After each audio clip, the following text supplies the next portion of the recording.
감사합니다. 하나님 말씀입니다. 하나님 말씀 요한복음 6장 66절에서부터 71절에 있는 말씀입니다. 지난주에서 이 프로젝터가 안 돼요. 고친다고 했는데 조금 완전하게 더 잘하려고 하다 보니까 지난주에 이어서 이번 주에 또 이렇게 프로젝터 없이 프로젝트 없이 예배 잘 드려야 됩니다. 프로젝트 없으면 나 예배 못 드린다 그러면 안 되고, 이것도 하나의 훈련입니다. 옛날에는 이런 거 전혀 없었거든요. 근데 그때는 더 예배가 뜨거웠어요. 근데 이거 생기고 나서부터는 성경도 안 가지고, 찬송도 안 가지고, 몸만 달랑달랑 왔다. 성경 찾지도 않아요. 저것만 보고. 입만 딸썩딸썩하다 가버리는. 제가 그게 좀 안타까웠는데 이번 기회에 이 말씀을 찾아 읽는다는 게 이렇게 귀하고 소중한 것이구나 하는 것을 체험하는 그런 시간이 됐으면 좋겠습니다. 저는 지금 이렇게 이걸 뭐라 그래요? 태블릿 PC. 이걸 이렇게 저한테는 줘서 이게 좋습니다. 이거를 줘서 하나님이 안 주시는 거, 이거 다음에 안 오고 저걸 하더니. 저는 여러분들이 예배를 잘 드리면 참 좋거든요. 자, 오늘은 요한복음 6장 66절 71절 이 오병이어의 정말 마지막 마무리입니다. 근데 이게 오늘 우리가 살필 내용의 제목이 뭐냐면 중심을 보시는 하나님, 여러분 주보에 보시면 나와 있죠. 중심을 보시는 하나님에 대해서 전달을 하려고 합니다. 제가 읽겠습니다. 우리 성도님들은 성경책을 보시고요. 마음으로 따라오시기 바랍니다. 그때부터 그의 제자 중에서 많은 사람이 떠나가고 다시 그와 함께 다니지 아니하더라. 예수께서 12 제자에게 이르시되 너희도 가려느냐? 시몬 베드로가 대답하되 주여 영생의 말씀이 주께 있사오니 우리가 누구에게로 가오리까? 우리가 주는 하나님의 거룩하신 자인 줄이신 줄 믿고 알았사옵나이다. 예수께서 대답하시되 내가 너 12를 택하지 않았느냐? 그러나 너희 중에 한 사람은 마귀니라 하시니 이 말씀은 가룟 시몬의 아들 유다를 가리키심이라. 그는 12 중에 하나로 예수를 팔 자르라. 자, 오늘 중심을 보신 하나님이라는 제목의 말씀으로 이 말씀을 상고하고 은혜를 나누고자 하는데, 중심을 보신다는 게 무슨 뜻일까요? 중심을 보신다 하는 말. 하나님은 절대 실수 안 하십니다. 이미 내 속속들이를 알고 계시기 때문에. 우리 사람은요, 다른 사람을 얼마든지 속일 수가 있어요. 왜? 중심을 모르기 때문에. 그래서 세상 사람들도 그런 말 하죠. 10길 물속은 알아도 한 길 사람 속은 모른다. 아이고, 저 속을 좀 알면 좋겠는데 알 수가 없어요. 그죠? 그래서 이 중심을 보시는 하나님이라 이 말은 그렇게 하시는 분은 하나님이시다, 신이시다 이 말입니다. 자, 이 중심을 본다는 말은 첫 번째는 실수하지 않으세요. 정확하게 우리 중심을 꿰뚫어 보고 계시기 때문에. 그러니까 여러분 걱정하지 마세요. 억울해 죽겠다. 사람들이 나를 몰라준다. 내가 왜 이런 억울한 일을 당해야 되노? 누가 뭐 이런 말도 하죠. 너무 속이 답답해. 내 속을 까뒤집어 봤으면 좋겠다. 뒤집혀서 이렇게 보여주면 좋겠다. 이런 말까지 하잖아요. 그죠? 하나님 앞에는 안 그래도 됩니다. 이미 다 알고 계시기 때문에. 근데 세상 사람들은 어떻게 합니까? 하나님 없는 사람들은 그렇게 못된 짓 하고 속이고 오만 짓 다 하면서 아무 일 없는 것처럼 그렇게 살아갑니다. 나중에 절단납니다. 그렇기 때문에 이 중심을 보시는 하나님이란 말씀 앞에 항상 우리 자신을 하나님 앞에서 봐야 됩니다. 하나님 앞에서 나를 봐야 돼요. 사람 속이듯이 하나님 속이려고 들으면 안 돼요. 절대 실수가 없으시고 그 다음에 실패가 없으세요. 그리고 최고로 공의로우시고 최고로 공정하십니다. 그 말이 이 중심을 보신 하나님이라는 말 속에 들어가 있어요. 근데 오늘 여러 12제자가 이렇게 다 등장하는 것처럼 보이는데 시몬 베드로가 나오고요. 가룟 유다가 나와요. 이 둘을 통해서 중심을 보시는 하나님 앞에서 우리가 어떻게 해야 되는가 하는 것을 답을 찾기를 원합니다. 근데 그 전에 중심을 보시는 하나님 정말 이런 하나님이시구나 하는 것을 우리에게 정확하게 보여준 사건이 하나 있었어요. 누구냐 하면 사무엘 때 프로젝트 없으니까 이게 좀 불편하네요. 우리 그 사무엘상 16장 7절에 보면요. 여러분 찾으시면 좋고 안 찾으셔도 좋은데 메모는 해 놓으세요. 찾으실 수 있는 분은 빨리 찾으시고. 사무엘상 16장 7절에 여호와께서 사무엘에 이르시되 그의 용모와 키를 보지 말라. 내가 이미 그를 버렸노라. 내가 보는 것은 사람과 같지 아니하니 사람은 외모를 보거니와 나 여호와는 중심을 보느니라. 이런 말이 나오거든요. 여기서 중심을 보시는 하나님. 이게 어떤 상황이냐면요. 사무엘이라고 하는 위대한 하나님의 사람이 있었어요. 아시죠? 여러분 이미 사무엘을 봤어요. 어디서 봤냐면 지금 그런 사진 잘 없는데 옛날에 버스 같은 거 타면요. 어린 소년과 누가 이래갖고 요렇게 기도하는 거 있죠. 네? 그런 사진 보신 적 없어요? 그리고 그 옆에 항상 6글자가 있죠. 뭐라고 있어요? 오늘도 무사히 이렇게 다 기도하는 사진. 그게 어린 사무엘이에요. 기도하는 사무엘 그림이에요. 네? 이 사무엘이라고 하는 아주 위대한 하나님의 사람이 참 주일을 열심히 잘했어요. 근데 사실 여러분 사무엘만큼 힘들고 괴롭고 외롭고 고독한 사람도 없었어요. 우리가 흔히 생각할 때는 하나님의 사람 사무엘 선지자 사무엘 사사가 무슨 어려운 일이 있었겠나 싶죠. 저 때자마자 부모님하고 빠이빠이 엘리 제사장 집에 가요. 근데 엘리 제사장 집에 갔더니 어디 보고 배울 만한 사람이 없어. 엘리 제사장 엉망진창. 두 아들 홈리와 비라스는 말할 것도 없고. 여러분 그런 열악한 환경 속에서 그는 자라났어요. 여러분 환경을 기도하지 말고 하나님을 간절히 바랐어요. 우리가 살고 있는 이 세상은 아무리 지금도 보세요. 우리 프로젝트 없는 이 환경 속에서 예배를 드리잖아요. 그러면 이 예배가 아닌 겁니까? 환경이 좋으면 감사하십시오. 환경이 나쁘면 그것 때문에 원망 불평하지 말고 하나님께 도움을 바라셔야 합니다. 그 사무엘은요, 내가 이런 환경 속에서 자라날 수 있을까 싶을 정도로 최악이었어요. 저 때자마자 부모님 떠나요. 자라는 환경이 엉망진창입니다. 엘리 제사장부터 해서 홈리와 비나와서 전부 하나님의 벌 받아서 멸망당하는 그런 환경 속에서 자라요. 나중에 하나님께서 엘리와 그 집안을 버리는 것을 사무엘이 듣고 그 이야기를 그래도 자기를 키워준 사람이잖아요. 엘리 제사장한테 가서 말을 해야 돼요. 얼마나 그 마음이 괴롭겠어요.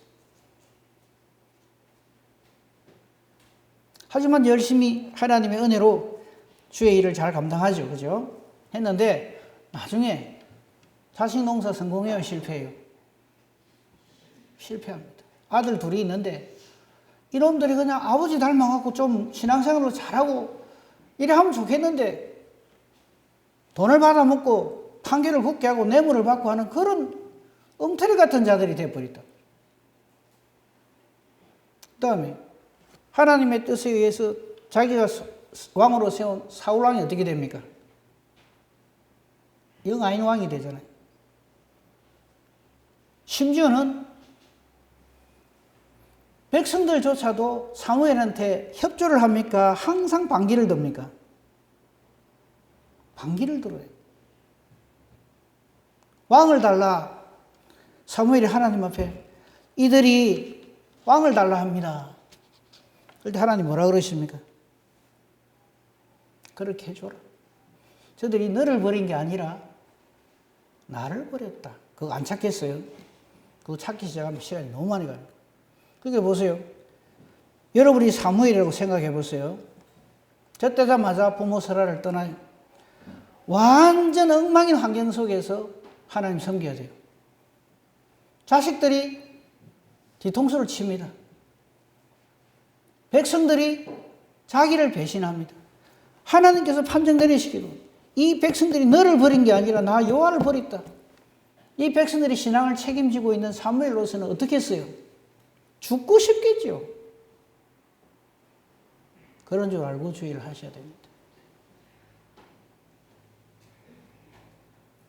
그런데도 우리는 사무엘을 어떻게 지금 하나님 앞에서 봅니까? 가장 위대한 하나님의 사람 중에 한 사람으로 봅니다. 이유는 중심을 보시는 하나님이 오케이 하시기 때문에. 그래서 우리의 신앙도 뭐 목사님이 보기에, 누가 보기에, 우리 성도들 보기에 아무 소용없습니다. 또 제가 또 아무 소용없다 하니까 목사님이야 내를 어쩌든지 말든지 내 간섭하지 마세요 이러지 마시고 하나님이 오케이 하시면 나머지 건 아무것도 아니라 이 말이에요. 하나님 보시기에 아름다운 중심을 보시는 하나님이 오케이 하시는 사람이 되어야 된다. 이런 아픔과 산전수전을 다 겪었어요. 그 사울 왕도 이제 하나님이 피하신단 말이에요. 그러면서 하나님이 사무엘에게 명령을 내리세요. 기름통을 가지고 기름 부으러 가라 이거. 누구 집에? 이새 집에. 거기에 내가 택해놓은 자가 있다. 사울 왕이 되시나요? 기름 부어 왕으로 삼을 사람이 있다. 가서 그 사람에게 기름 부으라. 이래가지고 사무엘이 얼마나 기쁘겠어요. 네? 그래 갔더니 그게 앞에 조금 땡겨줄 수 있어요? 6절에 보면 사무엘상 16장 6절에 보면 이제 이새의 아들들이 쭉 들어와요. 자그마치 7명이. 그들이 오면 사무엘이 첫 아들 엘리압을 딱 보고는 마음에 어떻게 생각하는가 뭐 여호와의 기름 부으실 자가 과연 주님 앞에 있도다 이렇게 생각하는 거예요. 사무엘이 사람 볼 줄 압니까 모릅니까? 하나님이 사람인데. 그러니까 여러분 사람 의지하지 말라는 말이 그 말이에요. 지금 사무엘이 지금 주의 일을 오늘 처음 합니까? 평생을 해왔어요. 기름 붓는 엄청난 이 하나님 일을 하러 왔는데 첫아들 이새의 첫아들 엘리압을 보고는 마음이 어떻게 생각하느냐면 여호와의 기름 부으실 자가 과연 주님 앞에 있도다 하고는 기름 부을 참이라 지금. 그래서 사무엘은 엘리압에게 기름을 부었도다. 그래서 엘리압이 왕이 돼요? 천만에요. 7절이 그래서 사무엘에게 은혜입니다. 7절에 사무엘상 16장 7절에 여호와께서 사무엘에게 이르시되 하나님께서 사무엘에게 이 말 안 해줬으면요 사무엘은 일 엉망으로 하는 거예요. 하나님 뜻하고 상관없이 자기 판단대로 엘리압에게다 기름 부을 판이라. 여호와께서 사무엘에게 이르시되 그의 용모와 키를 보지 말라.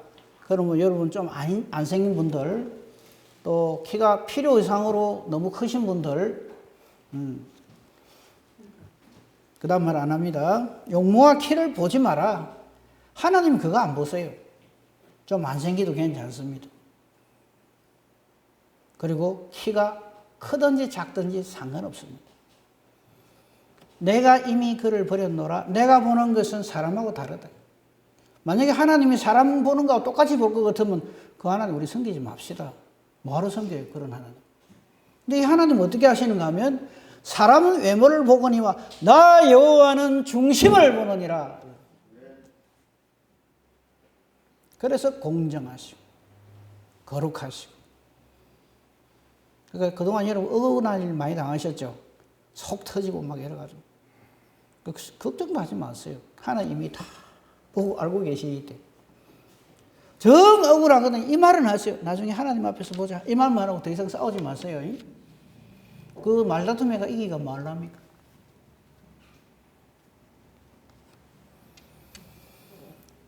그리고는 둘째 아들 아비나답 계속 지나갑니다. 셋째 아들 삼마 다 지나 7명이 다 지나갔어요. 근데 하나님은 다 도리지래요. 왜? 중심을 보시는 하나님께서 노 다 아니라는. 아들 다 끝났나? 이랬어요. 그 부분 볼까요? 조금만 더. 10절에 보면 이새가 그의 아들 7을 다 사무엘 앞으로 지나가게 하나 사무엘이 이새에게 이르되 여호와께서 이들을 택하지 아니하셨느니라. 요거요. 여호와께서 이들을 택하지 아니하셨느니라. 우리는 여기에서 여호와께서 너를 택하셨느니라 이 말을 들어야 된다 이 말이에요. 우리 신앙은 거기서 성분하는 거예요.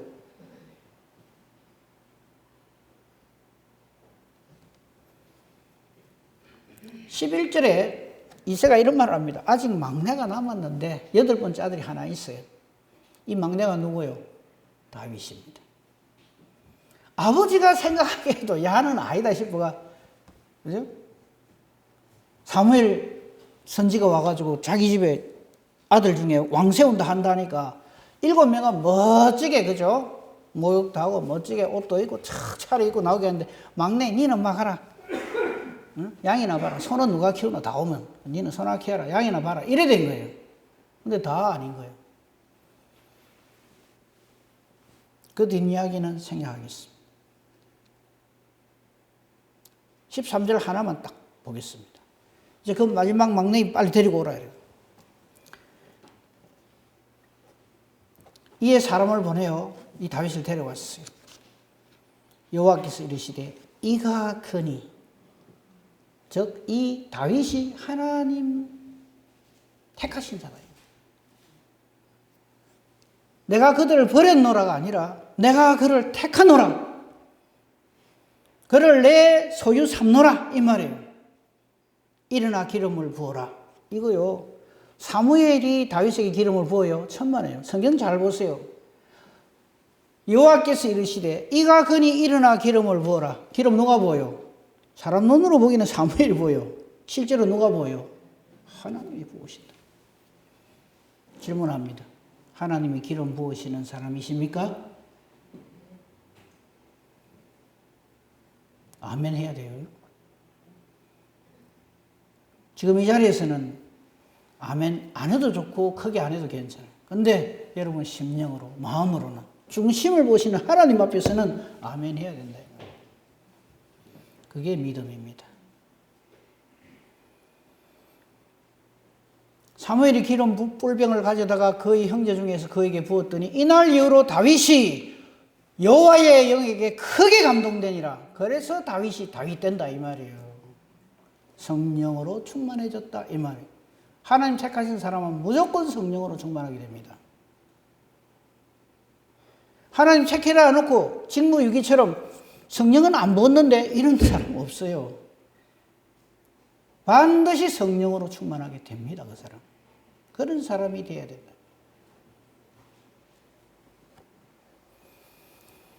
바로 이것이 중심을 보시는 하나님에 대한 성경에 전부가 다 우리 사람의 중심을 보시는 하나님에 대한 말씀입니다만 가장 확실하게 우리에게 보여주시는 그 장면입니다. 자, 다시 본문 돌아옵니다. 오늘 본문에 두 사람이 나오죠. 누구가 나옵니까? 12명이 다 제자들이 다 나옵니다만은 66절에 예수님께서 내 살을 먹고 내 피를 마시는 자가 구원받는다 이러니까 이 말씀은 너무 어렵다.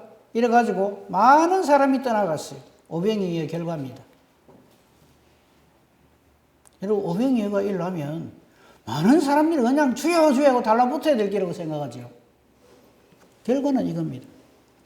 많은 사람이 떠나가고 다시 그와 함께 다니지 아니한다. 왜 이럴까요? 이 사람들의 중심이 하나님 보시기에 노. 저들이 따르는 이유는 뭡니까? 먹고 배부른 까닭이다. 예수님이 묻습니다. 12제자에게 67절에 너희도 가리느냐? 이럴 때 시몬 베드로가 주여 영생의 말씀이 주께 이사오니 우리가 누구에게로 가오리까? 할렐루야. 이 답을 우리가 해야 된다. 우리는 주님이 하나님의 거룩하신 자인 줄 믿고 알고 있습니다. 이랬어요. 그럴 때 예수님이 직격탄을 하나 날리는데 그게 뭐냐면 너희 중에 하나는 마귀다. 요 말은요. 70절 잘 보세요. 내가 너희 12를 택하지 아니하였느냐. 그러나 너희 중에 한 사람은 마귀니라. 요 말을 뒤집어 말하면 나머지 11명은 어떻단 말입니까? 중심을 보시는 하나님이 오케이 하신다 이 말이에요. 이걸 볼 줄 알아야 돼요. 하나님 보시기 오케이 하는 사람이 돼야 돼요. 사람한테는 평가 못 받아도 괜찮아요. 무시당해도 괜찮아요. 원래 사람을 평가하고 무시하고 못된 소리하고 이래 하는 게 전부 누가 하는 짓입니까? 마귀가 하는 짓이에요. 거기 왜 자꾸 들려가지고 신앙 팔아먹고 나 이러면 나 교회 안 갈래? 왜 그런 짓을 합니까? 바보같이. 죄송합니다. 바보란 말을 해서. 진짜 바보예요, 그거는. 정말 하나님의 사람은 고난을 당하게 돼 있어요. 근데 우리가 당하는 고난이 정말 하나님의 사람이기 때문에 당하는 고난이어야 돼요. 우리의 못된 죄성 때문에 고난당하는 사람이 되면 안 돼요. 자, 마태복음 이 두 사람의 결과에 대해서만 살펴봅시다. 마태복음 26장에 보면 베드로의 통곡하는 장면이 나와요. 마태복음 26장 69절 이하에 보면 예수님이 이제 붙들려 가고 난 다음에 베드로가 멀찌감치 따라간단 말이에요. 그랬다가 대제사장 집의 한 여자 계집종 앞에서 예수님을 3번 부인하는 장면이 나옵니다. 그죠? 70절에 보면 베드로가 모든 사람 앞에서 부인합니다. 누구를? 예수를. 나 예수 몰라! 이런단 말이에요.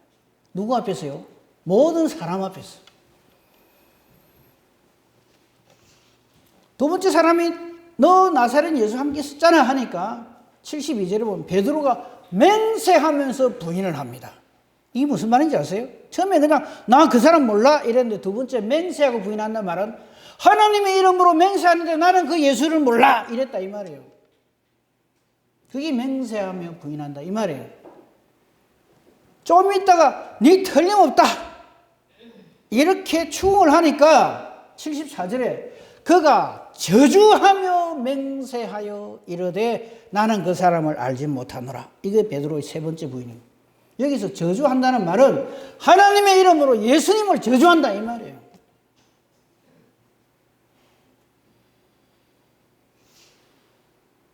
이 사람이 무슨 예수님 제자예요?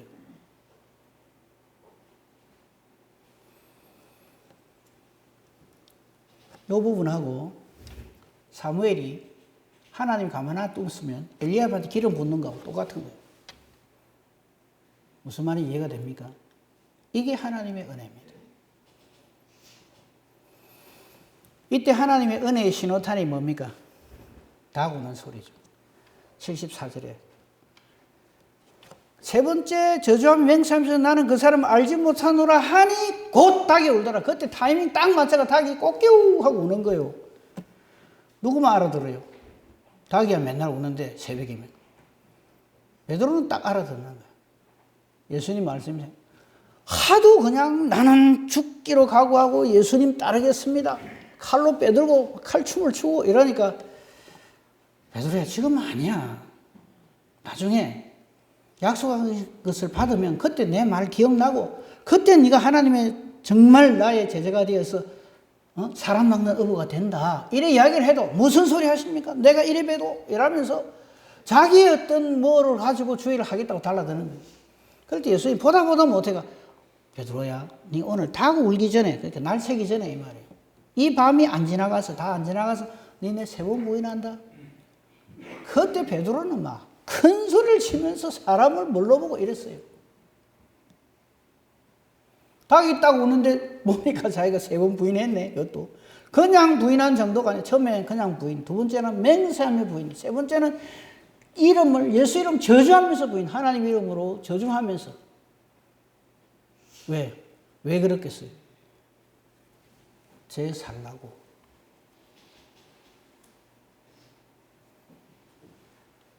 그래서 믿음은 하나님 주신 선물이지 나의 어떠함이 아니에요.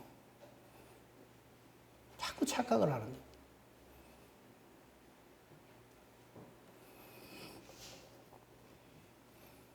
이때 닭이 안 울었으면 베드로는 몰랐을 거예요. 그죠?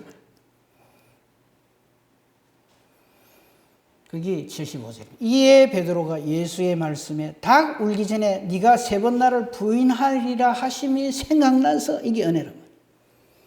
밖에 나가서 심히 통곡을 해요. 나는 아니구나. 회개죠. 이게 중심을 보시는 하나님이다. 똑같은 장면이 가룟 유다에게도 일어나요. 27장, 마태복음 27장 3절에서 5절만 보겠습니다. 그때 예수를 판 유다가 예수님이 막 이렇게 빌라도에게 넘어가고 끌려가서 이제 십자가형 당하기로 이렇게 결정이 되고 하니까 그의 정죄됨을 보고 스스로 뉘우쳐. 자, 이 사람도 뉘우쳐요. 후회는 해요. 뉘우친다는 말은 후회한다는 말이에요. 아, 내가 잘못했네. 이래. 그리고는 해결책을 어떻게 생각하는가 하면 통곡을 하고 가슴을 치는 게 아니라 은삼씩 갖다 주는 걸로. 왜? 이 사람은 은삼십이 전부니까. 예수님을 내가 이거 받고 팔았으니까 도로 갖다 주면 될까? 아이가? 이거죠. 자기가 잘못한 거 알아요. 사절에 보면 내가 무죄한 피를 팔고 죄를 범하였도다. 자기가 죄를 지은 것도 알아요. 그럴 때 저들이 그게 뭐라고 뭔 상관이냐. 네 죄 지은 거 네가 당해야지. 그 다음 해결책을 보십시오. 유다가 그 은을 성소에 던져놓고 이러면 막 다 갚아지는 줄 알고 스스로 물러가서 스스로 목매어 죽어요. 이건 해결책이 아닌 거예요.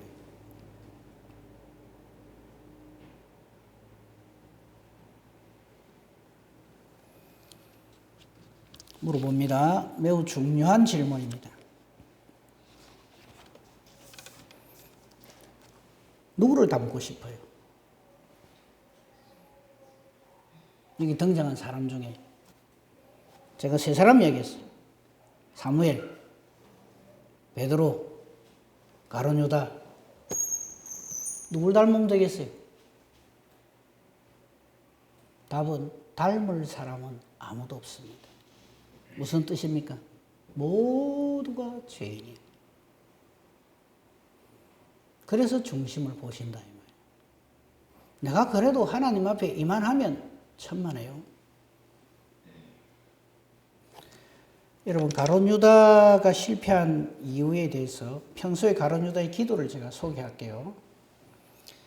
아이고 하나님, 지금 내가 예수를 열심히 쫓아다니는데 내 열심을 보시고 돈 많이 벌게 해주시고 땅 사고 집 사고 저건 많이 해갖고 우리 자손 만대에 물려주고 무병장수하게 해주시옵소서. 이게 사도 가룟 유다의 기도 제목입니다. 내 기도하고 같은지 다른지 비교해 보십시오. 이거 안 되니까 어찌 됩니까? 예수 팔아버려.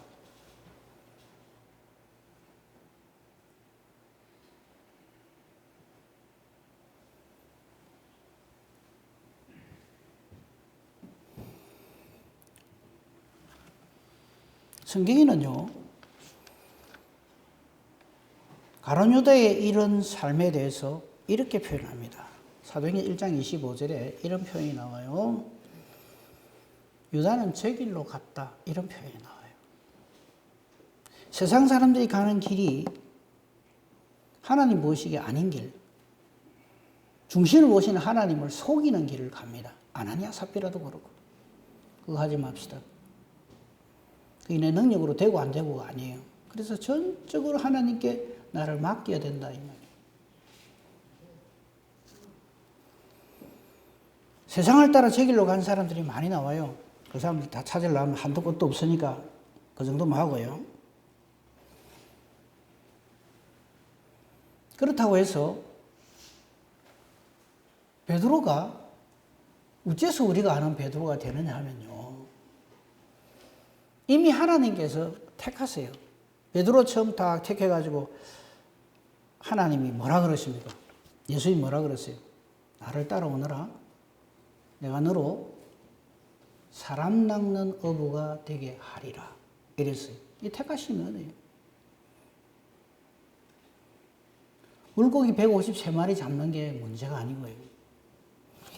베드로는 예수님 어떻게 따라가냐 하면 물고기 153마리를 한 방에 확 많이 낚게 해주시거든요. 많이 잡게 해주셨어요. 그게 놀래요. 와, 또 예수님하고 같이 다니면 금방 부자 되겠네. 이래 생각하고 있는데 그 예수님이 나타나셔가지고 너 나 따라오너라. 사람 낚는 어부가 되게 할게. 물고기 잡는 그거 갖고 정신 빠져가고 엉뚱한 짓 하지 말고 내가 너로 사람 낚는 어부가 되게 한다. 이 예수님의 말씀을 베드로는 기억 못할 수도 있고 까먹을 수도 있어요. 그죠? 근데 주님은 안 까먹어요. 나중에 베드로는 회개하는 은혜를 누리게 돼요. 다른 여자는 회개 안 합니다. 후회는 해요. 여러분 예수를 믿으면서 내가 예수를 정말 하나님 뜻대로 잘 믿게 해주시옵소서 이렇게 기도해야 될 텐데 아이고 주님 이번에 이거 할라 했는데 잘 안 돼가지고 뭐 이렇게 돈을 많이 못 벌었습니다. 하나님 자꾸 이러시면 내가 하나님 안 믿을 수도 있습니다.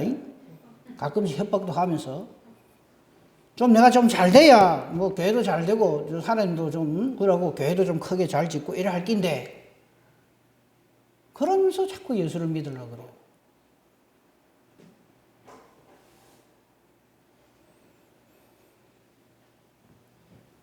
그런 마음을 가진 사람의 대표적인 사람이 가룟 유다예요. 자기 생각대로 안 돌아가니까 자기 생각대로 마음대로 해버려요. 베드로는 지금 항복하는 거예요. 주님 말씀이 다 맞습니다. 내 딴은 해볼 게라고 칼도 빼들고 난리를 쳤는데 내 뜻대로 되는 게 아니라는 것을 깨달아 압니다. 나는 정말 죄인 중에 개수입니다. 죄인 중에 개수라니까 생각나는 사람만 있죠. 바울.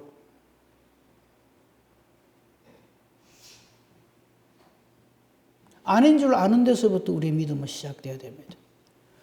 아닌 줄 알고 내가 정말 하나님이 함께 주시지 않으면 하나님이 내 중심을 탁 붙들어 주시지 않으면 중심을 보시는 하나님께서 나를 인쳐 주시지 않으면 우리 중에 단 한 사람도 하나님 앞에 설 자가 없다 하는 거예요. 그걸 깨달아 아는 것이 은혜입니다.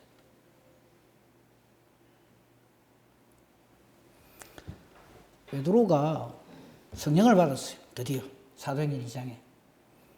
성령 받자마자 제일 먼저 일으킨 사건이 뭔지 아십니까? 물론 설교하고 뭐 한 것도 있지만 3장에 딱 들어가자마자 안전뱅이를 일으켜요. 저는 그 말씀 할 적마다 제일 속이 상하는 게 은가운 나 없어도 내게 있는 건 내게 주니 나사렛 예수의 이름으로 일어나 걸어라. 그래서 그는 걸었네, 뛰었네, 찬양했네. 그걸로 끝나. 그래서 오늘날도 불치병 걸린 자들이 다 오라. 기도하면 낫게 해주신다. 이러고 있어요. 그 말 하려고 주신 게 아니에요. 사도행전 3장 한번 봅시다.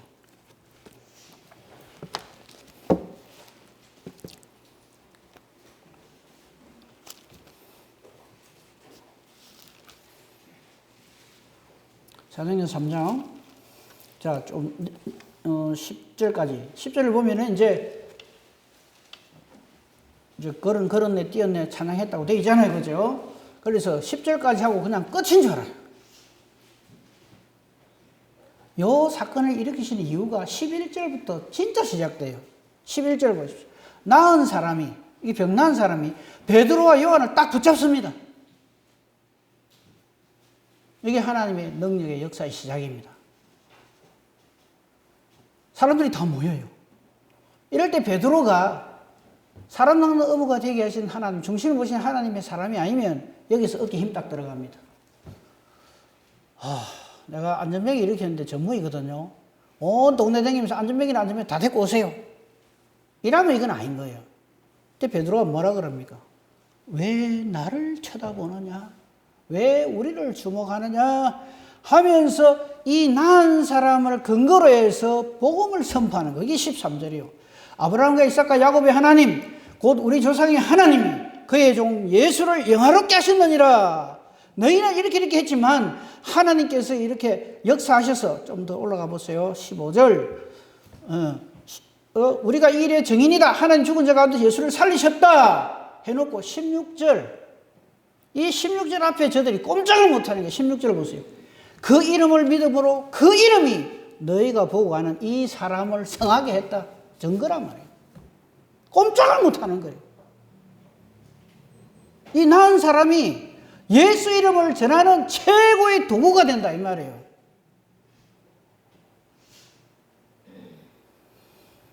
예수로 말미암아 난 믿음이 너희 모든 사람 앞에서 이같이 완전히 낫게 하였느니라 이란단 말이에요. 이게 그냥 병 낫게 해준 하나님 감사합니다 이겁니까 이게? 예수 이름 전하는 최고의 도구가 된다 말이에요.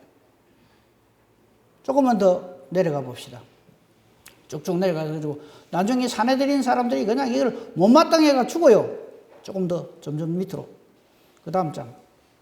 그런데 이 사람들이 이 베드로에 대해서 꼼짝을 못해요. 왜 그러냐면 나은 사람이 저들과 함께 다 있기 때문에. 조금만 더 내려가 보세요. 벌써 12절을 보십시오. 12절에 보면 요절 중에 요절이죠. 여러분 잘하는 말씀이죠. 다른 이로서는 구원을 받을 수 없나니 천하 사람이 구원받을 만한 다른 이름 우리에게 주신 일이 없습니다. 이런 엄청난 복음을 강력하게 선포해요. 그러니까 이 사내들인 공회원들이 말을 못해. 이유는 14절입니다.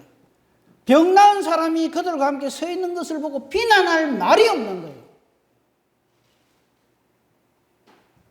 그러니까 날 때부터 안전병인 이 사람이 낫게 된 거는 그냥 단순히 예수 이름으로 일어나 걸어라 그래서 일어나 걸었네 이게 아니고 이것이 근거가 되어서 예수 이름을 저들에게 강력하게 전하는 하나님의 수단이 된다. 이게 엄청난 걸 자꾸 놓쳐요.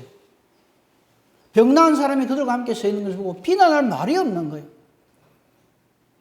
정극거리거든. 예수 이름을 전할.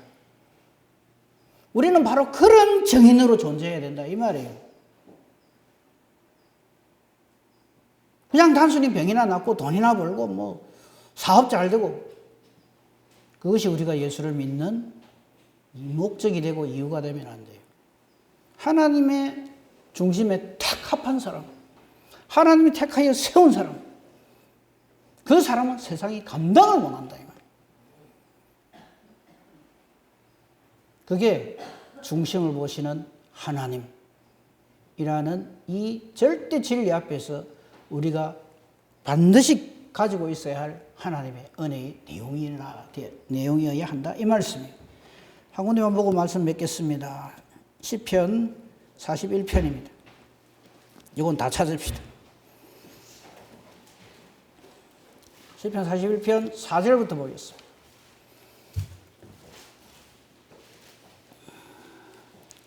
구약 성경, 제가 가진 성경으로는 831페이지입니다. 시편 41편 다윗의 시인데요. 이 중에서 중심을 보시는 하나님으로부터 은혜 받은 사람의 모습이 여기 나오는데, 자, 일단 4절입니다. 내가 말하기를 여호와여 내게 은혜를 베푸소서. 왜요? 우리가 왜 하나님 은혜 주시옵소 은혜 주십시오 하는지 아십니까? 내가 죄인이기 때문에. 용서받지 못할 자가 용서받는 것을 은혜라고 합니다. 그래서 보세요. 내게 은혜를 베푸소서. 내가 주께 범죄하였사오니 나를 고치소서. 이 고침을 받아야 된다. 이것을 하나님의 은혜라고 한다. 우리가 범죄했을 때 손뼉을 치면서 좋아하는 것. 여러분 베드로가 사탄 노릇하죠. 그죠? 십자가 가로막고 막 이래 하고 예수님 세운 부인하고 이렇게 박수를 치면서 좋아하는 게 사탄입니다. 수제자 꼴 좋다. 내 이래 될 줄 알았어. 내가 일하려고 이것들한테 들어가서 서로 누가 크냐 싸움질이나 시키고 그래 했지. 가룟 유다가 예수님 팔아먹을 얼마나 쾌재를 불렀을까요? 우리도 범죄하면, 자 보세요. 4절에 내가 주께 범죄하였습니다 이랬어요. 지금 이 시를 기록한 사람이 누구라고요? 다윗. 다윗 죄진 거 한두 개입니까? 말 안 해도 알겠죠, 그죠? 내가 범죄하였을 적에 사탄은 어찌하는가 하면 사탄과 그 하수인들, 즉 원수들은 5절 내게 대해 악담합니다. 저거 언제 죽겠나? 저놈 이름이 언제 없어질까? 언제 죽을꼬? 예? 또 나를 보러 와서는 그럴듯하게 예를 갖춰 와서는 거짓을 말하고 중심에 악을 잔뜩 쌓았다가 내 앞에서는 아닌 척하고 나가가지고는 온갖 악을 전부 널리 선포합니다. 이게 사탄이 하는 짓이에요. 사탄과 그 하수인들이 하는 짓이라고. 나를 미워하는 자가 다 하나같이 내게 대하여 수군거리고 나를 헤아리고 꾀하고 악한 병에 이제 들었으니까 저놈은 이제 죽었다. 심지어 9절 내가 신뢰하여 내 떡을 나눠 먹던 나의 가까운 친구도 대적하여 발꿈치를 듭니다. 하기야 다윗은 자기 셋째 아들 압살롬도 반란을 일으키죠. 아들이 그러는데 뭐 더 볼 게 있어요. 지금 여기 떡을 나눠 먹던 나의 가까운 친구도 나를 대적해서 발꿈치를 떴다. 이게 나중에 가룟 유다에 의해서 다시 한번 증거가 되죠. 모든 것이 다 내 주변에 있는 모든 것이 전부 나를 떠나가고 나의 원수 노릇을 하고 나도 죄를 범하고 나도 아닌 존재이지만 이런 나의 죄를 용서하여 주시는 하나님의 은혜가 바로 우리 주님의 능력이고 은혜다 이 말이에요. 그분이 10절 보십시오. 그러하오나 주 여호와여 내게 은혜를 베푸시고 나를 일으키사. 이게 우리가 예수를 믿는 이유입니다. 상당히 괜찮아서 예수 믿는 거 아니에요. 저라면서 어째 교회 다니나가 아니고요. 아니기 때문에 주님 앞에 나오는 거예요. 나는 이렇지만 형편없는 죄인이지만 그래서 지옥 한복판에 던져져도 아무 할 말도 없고 억울할 것도 없는 죄인 중에 개수지만 주 여호와여 내게 은혜를 베푸시고 나를 일으키사. 즉 은혜를 베푸시고 나를 일으키시는 분은요 나의 선행이나 나의 어떤 능력이 아니고 우리 주님의 은혜란 말이에요. 주님이 내게 은혜를 베푸시고 나를 일으켜 주셔서 내가 저들에게 보응하는 사탄을 대적하는 자가 되게 해주신단 말이에요. 그래서 11절 되는 내 원수가 나를 이기지 못하는 존재가 되어버린다. 주께서 나를 기뻐하시는 줄을 내가 이제는 확실하게 깨달아 알게 되었다며. 그래서 주께서 나를 온전한 중에 붙드시고 영원히 주 앞에 세워주신다 이 말이에요. 이걸 구원이라 한다 이 말이에요. 우리가 이걸 누려야 된다 이 말이에요. 이걸 예수 믿는다 한다 이 말이에요.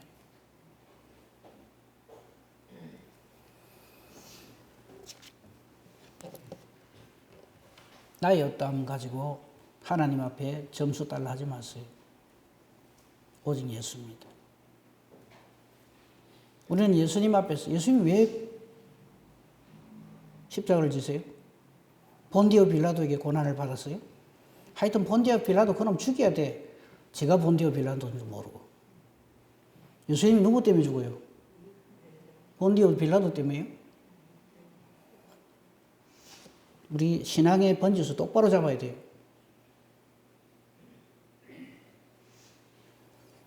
나는 아닌데 주님이 나를 사랑하셔서 주님이 나를 택해 주셔서 그걸 은혜라고 그래요. 내 중심은 형편없는데 내 형편없는 이 중심을 완전히 통해 잡아가는 심령으로 새롭게 창조해 주셔서 내 못된 심령을 다 거듭나게 하시고 내 이 중심에 뭐를 집어넣어 주세요?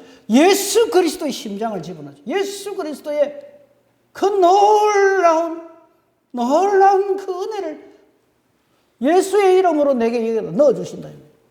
그래서 우리는 예수 믿는다. 그래 예수를 믿어야지. 나의 어떠함을 가지고 자꾸 예수 믿으려고 하지 마세요. 사무엘이라도 안 돼요. 베드로도 안 되고.